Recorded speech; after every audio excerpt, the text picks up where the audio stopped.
Papa, j'ai besoin de toi. Ah, mais je suis là, j'étais toujours là, ma chérie. Papa, tu n'as jamais été là. Papa, Cet homme de Dieu n'a jamais le temps pour sa famille. Il consacre tout son temps aux fidèles de l'église et à l'œuvre de Dieu. Et dans ça, il a même perdu sa femme. Suivons ensemble cette vidéo. N'oublie pas de laisser ton avis en commentaire. Shalom, frère Roland. Vous allez bien? Oui, je vais bien. Je peux sentir dans votre voix et sur votre visage que vous êtes crispé, vous avez peur. Vous avez peur, c'est ça? Non, pas vraiment. Mais quand même, vous n'êtes pas un peu trop accommodé à l'espace. Mais je veux que vous puissiez vous rassurer. Vous êtes chez vous à la maison ici. Voilà, Merci, donc ça, frère. c'est un décor familial. Tout a été fait pour que vous soyez vraiment à l'aise de vous exprimer et que vous ne vous sentiez aucunement complexé. Donc, D'accord. soyez tranquille et puis sentez-vous chez vous à la maison. Alors, je D'accord, suis frère. Roland Sambo, présentateur de l'émission. Pasteur Tchoumou est en face de nous et avec nous ici, toute l'équipe, nous sommes contents de vous recevoir et de savoir quelle est l'histoire que vous voulez partager avec nous. Je vais vous laisser le soin de vous présenter. Vous allez nous dire votre nom, ce que vous faites dans la vie et puis ce pourquoi vous êtes ici exactement. D'accord. Shalom, frère Roland. Je me nomme Daniel et je suis étudiante. Au fait, je rencontre un problème que je suis venue exposer afin de trouver une solution. Comme je le disais, je suis Daniel, la fille du pasteur Georges. Et étant d'une famille de chrétiens, évidemment qu'avec l'éducation qu'on a reçue, on suivait tout le temps les chaînes de télé. Oui, d'accord. Ça, c'est pas déjà pour exposer le problème. Donc, vous êtes Daniel, vous êtes fille de pasteur, c'est ce que je retiens. Oui, oui, Et oui. vous êtes ici parce qu'il y a un problème. Oui, oui. Alors, quelle est la personne que vous souhaitez rencontrer sur ce plateau? Je souhaiterais rencontrer mon père. Votre père Oui, les pasteurs des églises, Celle et Abondance. Ok. Mais pourquoi prendre pourquoi convoquer votre pasteur, votre père qui est pasteur sur un plateau? D'accord. Je vais vous... Est-ce que avant de le voir ici, enfin de l'appeler sur un plateau, vous avez échangé avec lui à la maison, discuté avec d'autres personnes? Parce que vous avez dit il est pasteur principal d'une église. Bon, il a forcément des collaborateurs à qui vous pouvez parler avant de venir ici.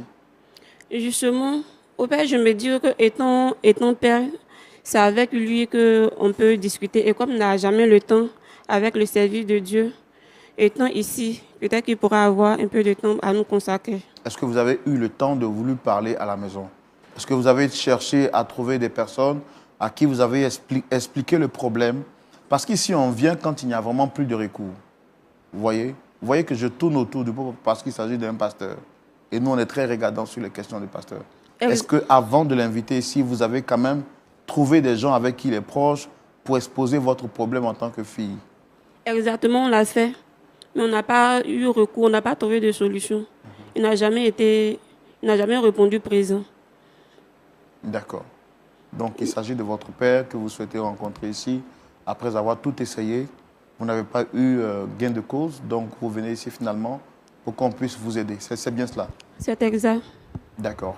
Alors, on va découvrir votre histoire dans la rubrique Le Grand Déballage et on y va. Ok. Dame Daniel, quel est le problème exact qu'il y a avec votre père? D'accord, merci frère Roland. Comme je le disais précédemment, je suis Daniel, fille du pasteur Georges des églises Celle et Abondance. À vrai dire, je suis née d'une famille de chrétiens. J'ai un grand frère et mon père est aussi fils de pasteur. Il a épousé ma mère, du coup elle est devenue servante de Dieu. Et étant dans une famille de chrétiens, on a reçu des valeurs chrétiennes, on a reçu une éducation chrétienne, tout et tout. À la maison, papa, il n'y a pas de problème, on n'a jamais vu papa et maman se disputer, avoir des problèmes, se créer là-dessus. Tout était parfait, il y avait l'harmonie entre eux, tout était bien. Et étant tout petit, papa même nous emmenait à l'église. Il nous emmenait dans ses programmes, dans ses conférences, dans ses croisades. Tout était bien. On a dû même intégrer le groupe musical, mon frère et moi. Moi, j'étais chantre. Moi, je suis chante et lui, il est batteur. Mais le hic est que papa est tellement ancré dans sa vie chrétienne. Il a tellement du zèle pour Dieu qu'il n'a pas de temps pour sa famille. Il n'a pas de temps pour nous, pour sa famille, pour sa femme, tout et tout. Même à 2 heures du matin, un fidèle peut l'appeler et il se lève, il s'en va. Il n'a pas du tout le temps pour nous. C'est vraiment compliqué. Les gens, lorsqu'ils nous voient, ils nous envient parce qu'ils se disent que nous sommes enfants de pasteurs, nous sommes dans une famille pastorale.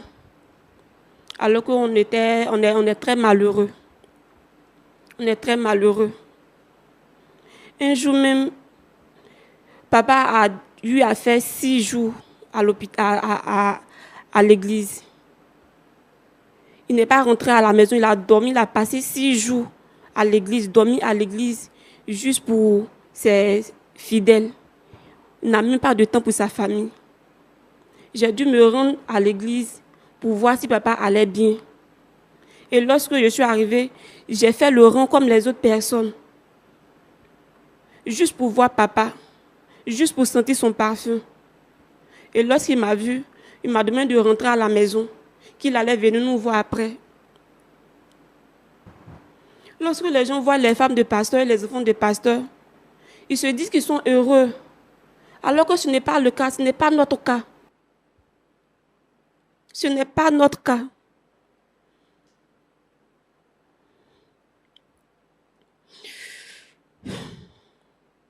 Un jour, dans ces programmes de prière, maman a piqué une crise. Heureusement que sa sœur était là pour nous aider à la transporter à l'hôpital.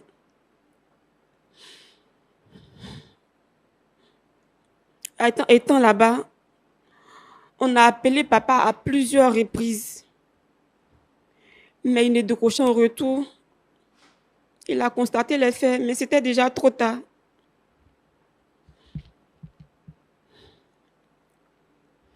Après les obsèques, la vie a repris son cours.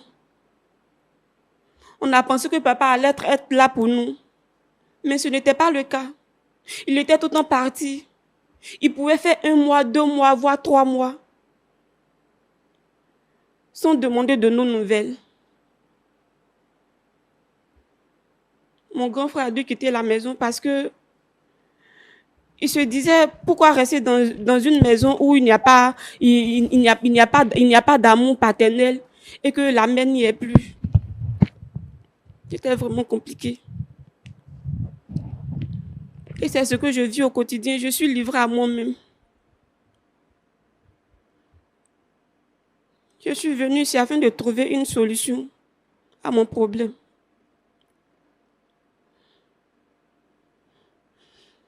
C'est pour cela que je suis là. Vous avez dit que vous faites quoi dans la vie? Je suis étudiante. Et vous vivez encore chez votre père? C'est exact. Puisque je ne travaille pas encore, donc je suis obligée de rester chez lui. Mon frère, lui, il travaille, donc il a dû aller se chercher une maison. Depuis quand ça dure, cette situation? Ça dure depuis notre enfance. Depuis notre enfance que ça dure. On subit ça à tout moment. Papa n'a jamais été là.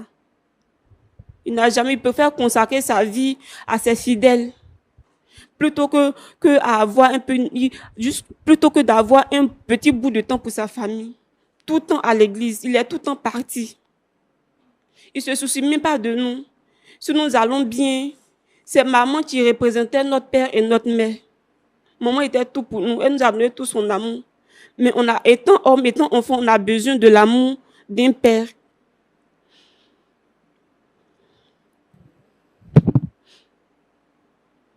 C'est vraiment compliqué.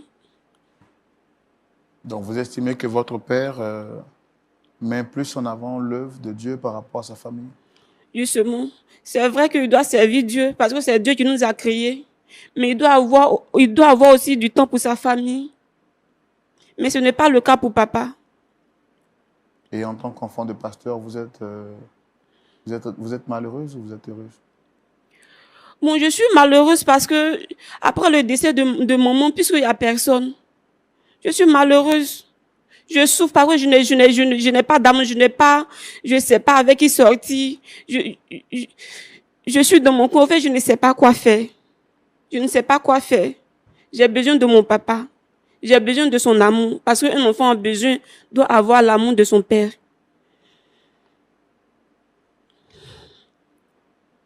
Et est-ce que vous avez essayé de parler de cela avec lui, en tête à tête, discuter avec lui, pour qu'il comprenne ce que vous ressentez en tant qu'enfant?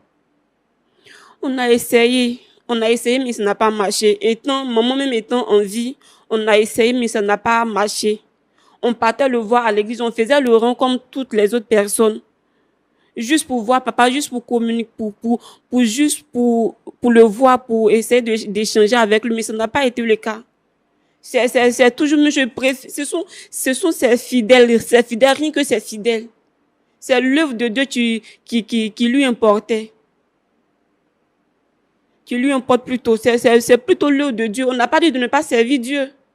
Mais il faut avoir du temps pour tes enfants, il faut avoir du temps pour sa femme. Et je me dis que s'il avait été là, maman n'allait pas mourir. S'il avait été là, maman n'allait pas mourir. Je sais que vous n'avez peut-être pas eu le courage de le dire ici, mais vous m'avez dit en privé que c'est aujourd'hui, à cause de tout cela, la mort de votre mère, le désintéressement de votre père, que votre frère aîné ne va plus à l'église, qui s'est détourné de la voie de Dieu. Justement. Mon frère a arrêté d'aller à l'église. Il est livré à lui-même, il fait ce qu'il veut de sa vie. Et je me dis que si papa avait été là, ou bien si je viens ici et qu'on essaie à résoudre le problème, papa pourra le remettre sur la voie, sur le véritable chemin. Donc, si je comprends bien, aujourd'hui, votre démarche, c'est de reconquérir l'amour de notre père. Et surtout son soutien. Justement. Parce que étant fille et après avoir reçu une éducation chrétienne, je ne veux pas dérailler, je veux avoir une vie normale. Une vie normale de fille de personne, une vie normale d'un être humain. Je ne veux pas me détenir de la voie de Dieu ou aller dans n'importe quel, faire du n'importe quoi.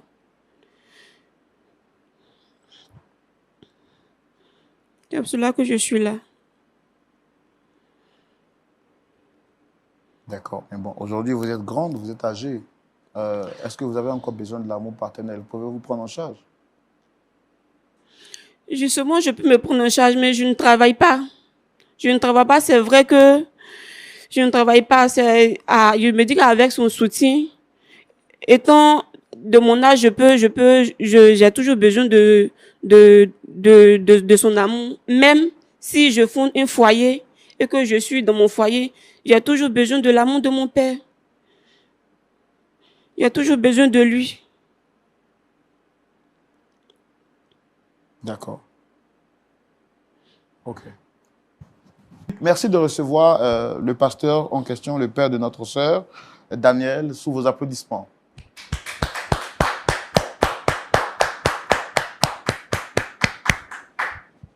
Daniel, tu fais quoi? Shalom. Shalom, shalom. Installez-vous.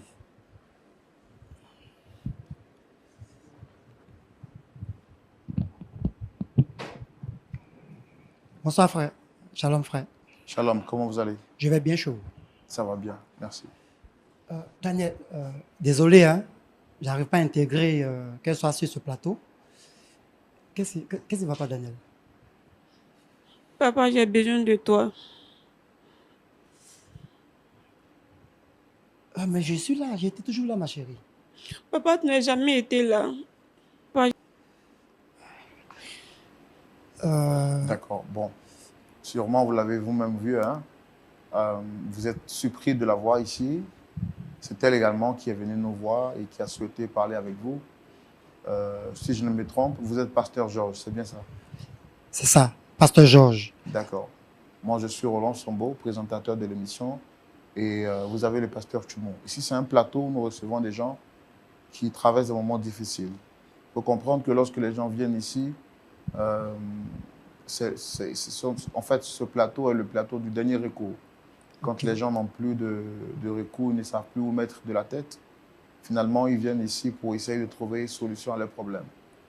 Et vous êtes ici avec cette jeune dame. Et comme je le demande, je n'ai pas besoin de demander encore. Je sais que vous la connaissez parce que vous l'avez appelée par son nom. Mais ce que je veux vous demander, est-ce que tout va bien entre vous? Encore merci pour ce plateau. Comme vous l'avez si bien dit, je suis pasteur Georges, fondateur des églises Ciel et Abondance.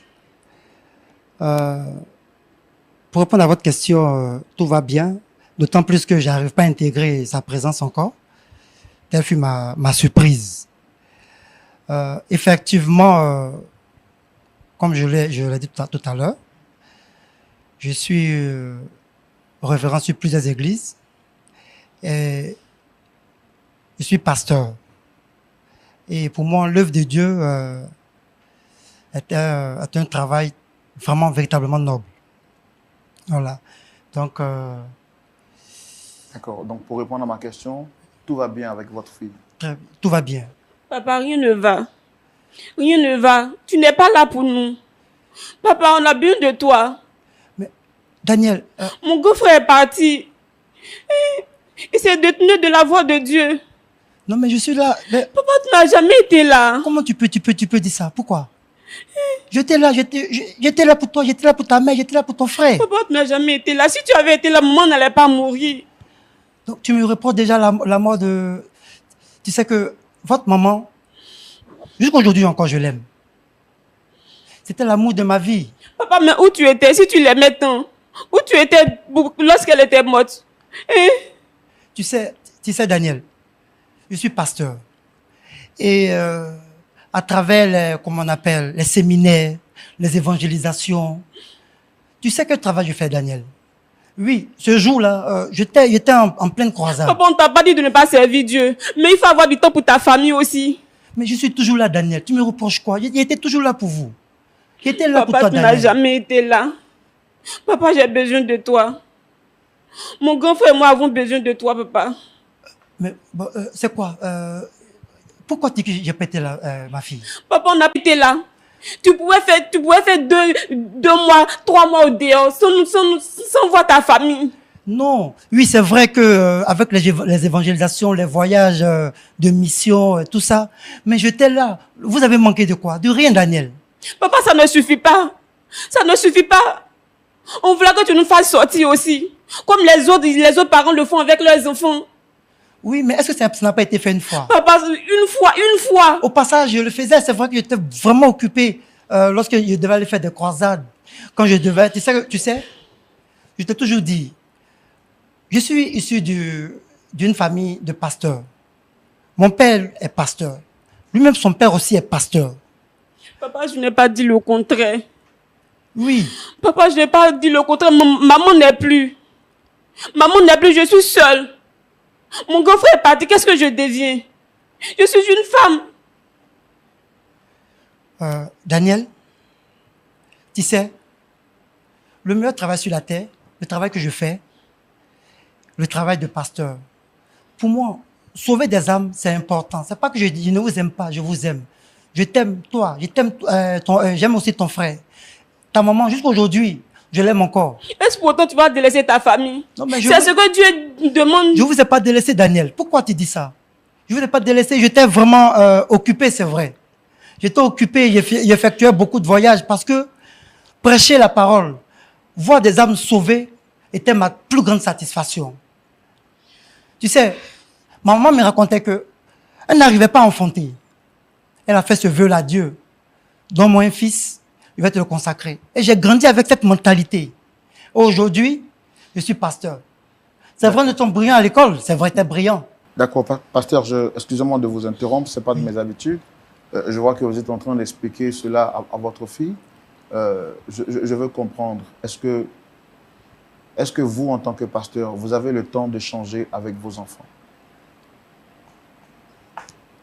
Pour répondre à votre question, elle est là. Daniel, on échange. C'est vrai que ce n'est pas régulier. De temps en temps, on échange. C'est quoi la fréquence d'échange que vous avez avec vos enfants? La fréquence d'échange, sur quelle échelle? Sur une échelle de 5, peut dire 1. Il y a des moments où on échange. Quand tu as des soucis, tu viens me voir. Même pour te voir, on est obligé de faire le rang comme les autres personnes pour aller te voir juste à l'église. Juste pour pouvoir te parler. Mais la finalité, on se voit ou on ne se voit pas? On échange ou on n'échange pas, Daniel? On échange. Papa, arrête ça. Pour répondre à votre question, c'est vrai que ce n'est pas fréquent, mais il y a des moments où j'arrive à échanger avec mes enfants. Qu'est-ce qui vous empêche d'avoir le temps de changer vraiment avec vos enfants? Je ne vais pas dire que quelque chose m'empêche, mais je suis assez pris par le ministère, parce que je suis à la tête de plusieurs ministères. J'organise beaucoup de croisades à l'intérieur du pays comme à l'extérieur. Donc ça fait que souvent, je suis entre deux avions, je suis entre deux véhicules, juste pour les évangélisations. Sinon, quand je le peux, on échange. C'est quoi pour vous le ministère? Quand vous dites dans le ministère, c'est quoi pour vous le ministère? Le ministère, c'est l'appel que j'ai reçu de Dieu. Le ministère, c'est quoi? C'est prêcher et puis gagner ces âmes-là pour que ces âmes soient sauvées demain. C'est vrai, nous vivons, mais demain, nous mourrons, nous allons. Donc, prêcher l'évangile pour que des personnes soient gagnées à Christ, au fait. Donc, gagner des âmes pour vous, c'est une passion. Oui, comme je l'ai dit tout à l'heure, j'ai grandi avec cette passion-là. J'ai grandi avec cette mentalité-là parce qu'elle m'a été inculquée depuis l'enfance par mes parents. Je vous ai dit, mon père est pasteur. Ma mère, elle-même, elle est servante de Dieu. Donc, j'ai grandi avec cette éducation-là. Et c'est cette éducation-là que... Vous aviez dit que vos parents avaient quoi? Avaient du mal à accoucher? Vous aviez dit que vos parents avaient fait un vœu? Oui. Ça, c'est ma maman qui me racontait qu'elle a fait un vœu parce qu'elle n'arrivait pas à enfanter. Et dans sa prière, elle a fait un vœu à Dieu pour dire, lorsqu'elle aura un fils, elle va consacrer cet enfant-là à Dieu pour le service de Dieu. Dieu merci, je suis venu, étant l'aîné de la famille. Mes parents m'ont éduqué sur cette voie-là. Dieu merci, aujourd'hui, je suis pasteur. D'accord. Et donc, vous suivez ce chemin. Vous êtes en train de travailler pour le salut des âmes. Oui. Est-ce que vos enfants ne sont pas des âmes aussi à sauver? Oui, mes enfants sont des âmes à sauver et puis ils sont précieux à mes yeux.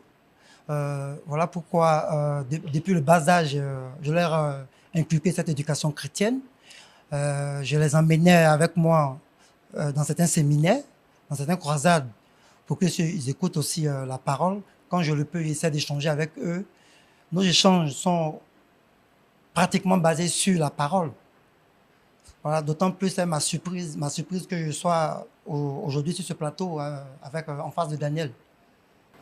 D'accord. Est-ce que vous comprenez le cri de cœur de votre fille qui dit que souvent, même pour vous parler, elle n'arrive pas à vous voir. Elle ne vous voit pratiquement pas.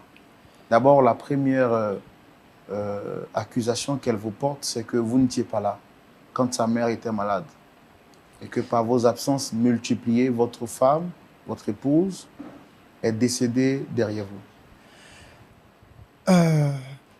Vraiment, je suis vraiment choqué de la mort de mon épouse jusqu'à aujourd'hui. Ça a été l'un des plus grands chocs de ma vie. Malheureusement, heureusement, si je peux le dire, j'étais en séminaire. Nous étions dans un moment intense de prière. C'est après, au petit matin, que j'ai vu sur mon téléphone plusieurs appels, pratiquement 15 à 20 appels en absence. C'est vrai, la veille, mon épouse m'avait dit qu'elle ne se sentait pas bien. Raison pour laquelle j'ai dû rester à la maison de se reposer. Quand je suis rentré au petit matin, j'étais vraiment surpris, scandalisé, choqué en même temps de constater que mon épouse était retournée vers le Père. Elle nous avait quittés. Aujourd'hui, Daniel me reproche certainement la mort de sa mère. Mais je crois que une fois même dans mes prières, demandé à Dieu, mais je suis allé faire ton travail. ma femme, mon épouse, pourquoi est-ce qu'elle n'a pas survécu? Pourquoi est-ce que tu ne l'as pas gardée? Juste pour dire à Daniel que j'aimais ta maman. Je suis allé faire le travail de Dieu. Derrière moi, elle est décédée. Je suis encore choqué et très peiné parce que c'est la femme que j'ai aimée, que tout aimé dans ma vie. Je n'ai pas encore aimé une autre femme. Jusqu'à preuve du contraire, tu vois. Je ne me suis pas encore remarié parce que j'aime encore votre mère. Ta mère, je l'aime encore. Est-ce que vous comprenez au moins le cri de cœur de votre fille qu'il dit qu'elle a besoin, elle et son frère, d'amour parce que vous êtes la seule famille qui lui restait? Elle dit que donc vous êtes la seule famille qu'elle a aujourd'hui. Et en dehors de cette famille, elle n'a plus personne d'autre. Elle voudrait retrouver ce père qui aussi est pour elle un pasteur. Mais elle vous trouve plus engagé pour l'œuvre, pour l'Église, que vous ne l'êtes pour la famille. Oui, à entendre ces paroles venant de votre enfant, ça déchire un peu le cœur. Parce que c'est vrai, je suis engagé à plein dedans dans l'évangélisation, dans le travail de Dieu. Aujourd'hui, Daniel, pour répondre à votre question, le cri de cœur de mon bébé, de ma fille, Daniel, je ne savais pas que je l'éloignais, parce que pour moi, je croyais bien faire, parce que prêcher est vraiment, pour moi, une passion divine, si je peux le dire, si je peux m'exprimer ainsi. Aujourd'hui, peut-être que je n'ai pas su faire la part des choses en écoutant Daniel qui... Il ne savait même pas qu'elle était éloignée de moi, qu'il s'éloignait de moi. Je comprends, pour répondre à votre question, je comprends plus ou moins le cri de cœur de ma fille. D'accord. À présent, les conseils de Pasteur Timou. Pasteur Georges, Oui, pasteur. comment ça va? Ça va bien chez vous, pasteur? Ça va. Ok. Ma fille, comment tu vas? Je vais bien, pasteur. D'accord. Ton papa te manque. Beaucoup. Tu es seul dans la maison. Je suis avec la servante. D'accord. Et donc, quand tu venais ici, ton père était là ou bien il était en voyage? Il n'était pas là. Il ne sait même pas que mon frère est parti. Il ne sait même pas que mon frère a quitté la maison. Il ne sait même pas que mon frère ne va plus à l'église. Il ne sait même pas que mon frère s'est détourné de la voie de Dieu. D'accord. Merci d'être venu Merci, pasteur. et d'avoir ouvert nos yeux sur un aspect de la vie familiale. Merci beaucoup. Merci, pasteur. Que le Seigneur te fortifie. Amen. Mon frère, on a écouté, nous tous, ce que ta fille a dit. Oui. Ta fille dit que elle-même et son frère ont besoin de leur père. Tout comme ta femme avait besoin de son mari. Et que son mari, étant absent, elle est décédée sans le soutien de son mari. En tout cas, félicitations de savoir que dans votre famille, vous avez perpétué le service de Dieu de père en fils. Je ne connais pas tes parents, mais je pense que tes parents t'ont donné une bonne éducation et qu'ils t'ont couvert d'affection. Voilà. Et que de ton arrière-grand-père à ton grand-père à ton père, les gens ont transmis le service de Dieu parce qu'ils ont créé autour de leurs enfants cette affection-là, qui a fait que les enfants ont vu que c'était important de servir Dieu, parce que quand on sert Dieu, il y a un bénéfice. Parce que en fait, les enfants qu'on fait là, les enfants, quand on vit avec eux à la maison, ils observent. Et c'est dans leur observation là, c'est là qu'ils prennent une décision pour le reste de leur vie. Bon, toi, ton père était pasteur. Ou bien ton père est pasteur. Et toi, tu es devenu pasteur. Mais qu'est-ce que tu fais pour ton fils qui, lui, est censé te succéder aussi pour devenir pasteur? Ta fille est en train de dire, tellement que tu n'as pas le temps. Tu ne sais même pas qu'il ne va plus à l'église. Et qu'il a quitté la maison. Ça, tu ne sais pas. Parce que tu es occupé avec l'église. Toi-même, d'après toi, tu dis que tu as établi sur plusieurs églises et missions. Et donc, tu fais des voyages. Le jour que tu vas mourir, tu laisses tes enfants là à qui et dans quelles conditions? Je veux te dire ceci. Dans la hiérarchie que Dieu a établie pour le servir, il y a Dieu, il y a toi, il y a la famille, et puis il y a le service de Dieu. Le service de Dieu vient en dernière position. Parce que l'apôtre Paul dit que si quelqu'un ne peut pas diriger sa propre maison, comment peut-il prétendre diriger l'église du Seigneur? Et tu es en train de détruire ta propre famille, soi-disant au profit du service de Dieu. Mon frère, il faut prendre conscience. Oui. Fais un programme. Le jour que tu vas mourir, l'œuvre de Dieu va continuer. L'œuvre de Dieu n'a pas commencé avec toi.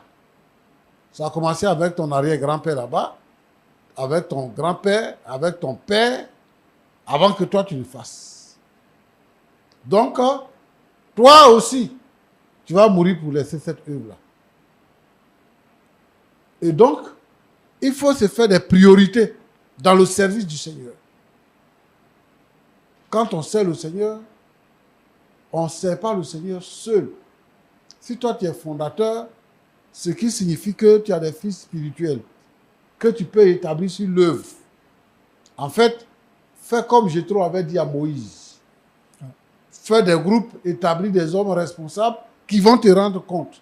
Parce que ce que tu fais là, tu te fatigues toi-même et tu fatigues ta famille.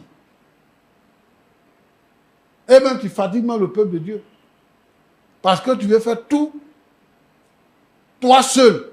Tu fais tout à la fois, toi seul. Et les gens sont là et te regardent. Et tu penses que c'est parce que tu fais bien, tu fais mal. C'est pas comme ça qu'on sert Dieu. Avec Dieu, c'est un programme. Notre Dieu est un Dieu d'ordre. Il n'est pas désordonné. C'est pour ça que quand tu es établi sur l'église, tu as un adjoint, tu as deux adjoints. Parce que tu ne peux pas faire l'encadrement, tu ne peux pas faire l'évangélisation, tu ne peux pas faire les baptêmes toi seul, toi seul, tu ne peux pas tout faire. Sinon, tu vas mourir avant le temps. Roland. Oui, pasteur. Je veux dire que c'est valable pour les pasteurs, mais c'est valable pour tout le monde. Les enfants que Dieu nous donne, ce n'est pas notre propriété privée. Un enfant est un don de Dieu. Et l'idée que nous devons retenir, c'est que Dieu nous prête des âmes que nous allons encadrer. Et le jour, le dernier jour, lorsque nous serons devant le grand trône blanc, nous allons rendre compte de tout ce que nous avons fait. Donc, si vous voulez avoir un ministère fructueux, il faut que vous ayez le temps pour votre épouse et pour vos enfants. C'est un exemple que vous donnez.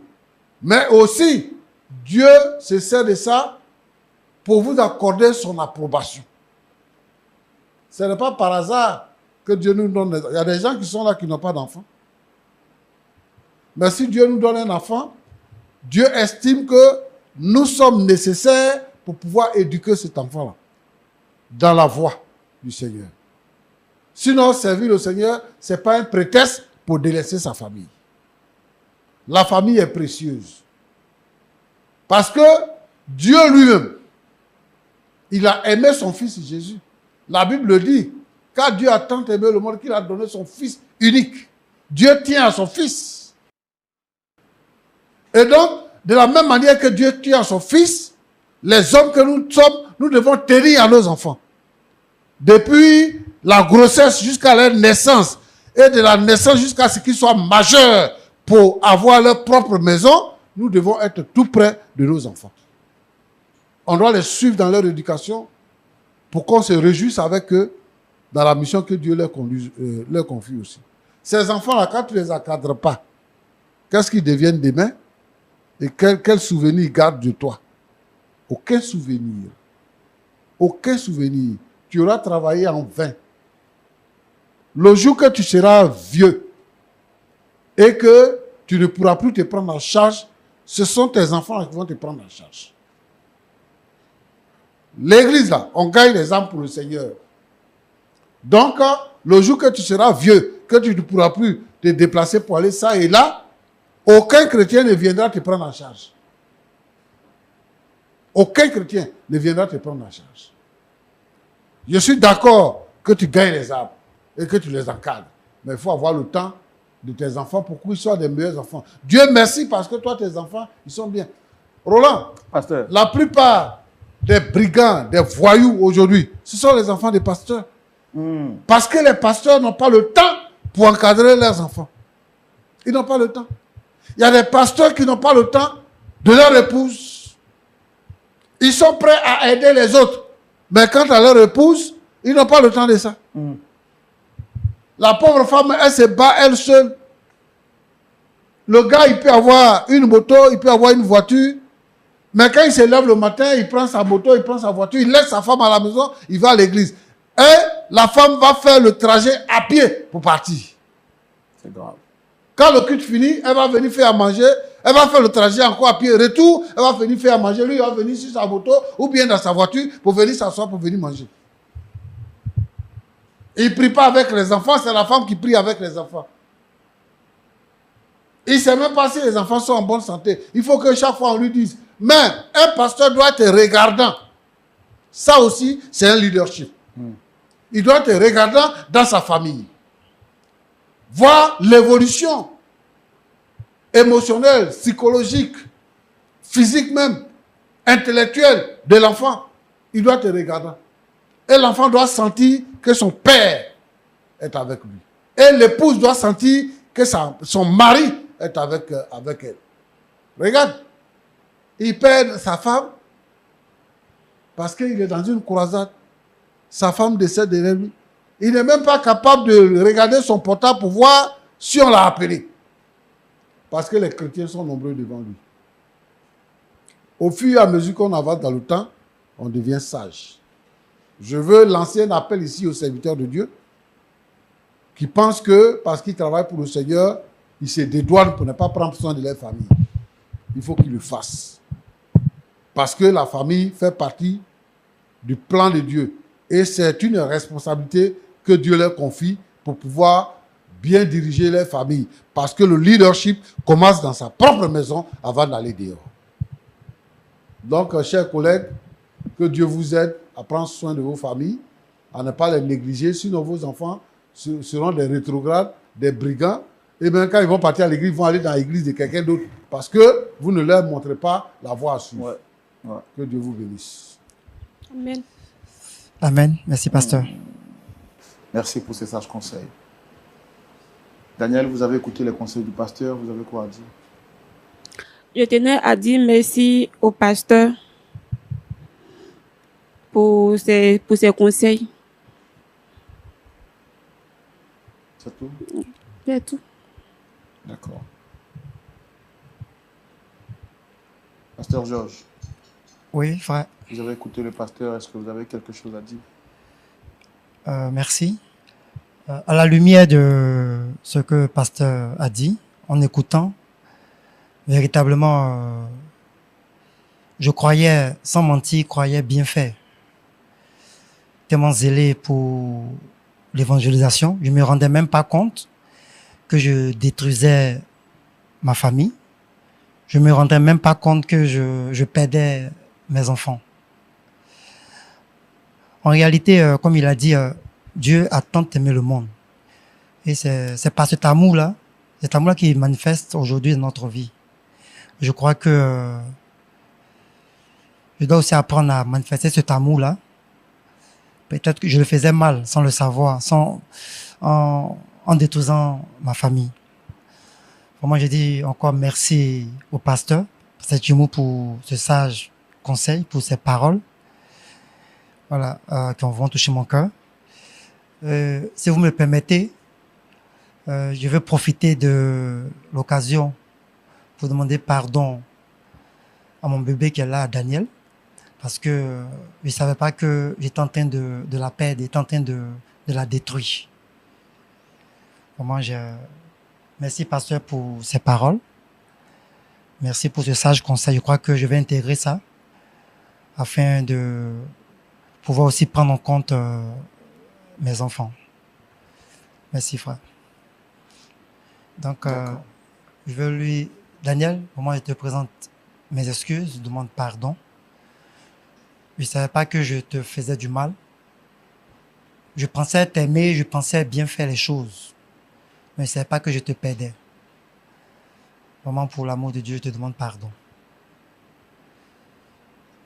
Merci, frère. D'accord, papa. Merci, papa. Merci. Et aussi, je voudrais que tu fasses que mon frère revienne aussi. Oui, bien évidemment. Bien évidemment, je ferai tout pour le retrouver, pour qu'il puisse réintégrer la maison, pour que vous soyez dans cette maison dont vous avez toujours rêvé. Je ne savais pas que j'étais parti, comme je le dis. Voilà, vraiment, encore, si tu le permets. Oh, est-ce qu'on peut... Waouh! Est-ce qu'on peut dire merci au Seigneur par des acclamations bien nourries, s'il vous plaît? J'ai aimé l'humilité de ce pasteur. Après le conseil de pasteur Timou, que Dieu le ramène à la raison, qu'il parte reconquérir l'amour de son fils et le diriger pour le droit chemin, afin de le laisser l'héritage de servir Dieu qu'ils ont toujours fait dans leur famille. Merci et à bientôt pour une nouvelle vidéo.